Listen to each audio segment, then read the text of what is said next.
خروج اور اس کا 11واں باب جو 10 آیات پر مشتمل ہے۔ اور خداوند نے موسیٰ سے کہا کہ میں فرعون اور مصریوں پر ایک بلا اور لاؤں گا، اس کے بعد وہ تم کو یہاں سے جانے دے گا، اور جب وہ تم کو جانے دے گا تو یقیناً تم سب کو یہاں سے بالکل نکال دے گا۔ سو اب تو لوگوں کے کان میں یہ بات ڈال دے کہ ان میں سے ہر شخص اپنے پڑوسی اور ہر عورت اپنی پڑوسن سے سونے چاندی کے زیور لے۔ اور خداوند نے ان لوگوں پر مصریوں کو مہربان کر دیا، اور یہ آدمی موسیٰ بھی ملک مصر میں فرعون کے خادموں کے نزدیک اور ان لوگوں کی نگاہ میں بڑا بزرگ تھا۔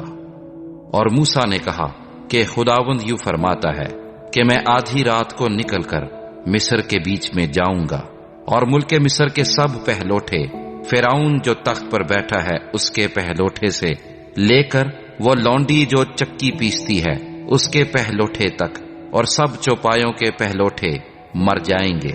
اور سارے ملک مصر میں ایسا بڑا ماتم ہوگا جیسا نہ کبھی پہلے ہوا اور نہ پھر کبھی ہوگا۔ لیکن اسرائیلیوں میں سے کسی پر خواہ انسان ہو خواہ حیوان ایک کتا بھی نہیں بھونکے گا، تاکہ تم جان لو کہ خداوند مصریوں اور اسرائیلیوں میں کیسا فرق کرتا ہے۔ اور تیرے یہ سب نوکر میرے پاس آ کر میرے آگے سر نگو ہوں گے اور کہیں گے کہ تو بھی نکل اور تیرے سب پیرو بھی نکلیں، اس کے بعد میں نکل جاؤں گا۔ یہ کہہ کر وہ بڑے تیش میں فرعون کے پاس سے نکل کر چلا گیا۔ اور خداوند نے موسیٰ سے کہا کہ فرعون تمہاری اسی سبب سے نہیں سنے گا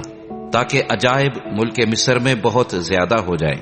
اور موسیٰ اور ہارون نے یہ کرامات فرعون کو دکھائیں، اور خداوند نے فرعون کے دل کو سخت کر دیا کہ اس نے اپنے ملک سے بنی اسرائیل کو جانے نہ دیا۔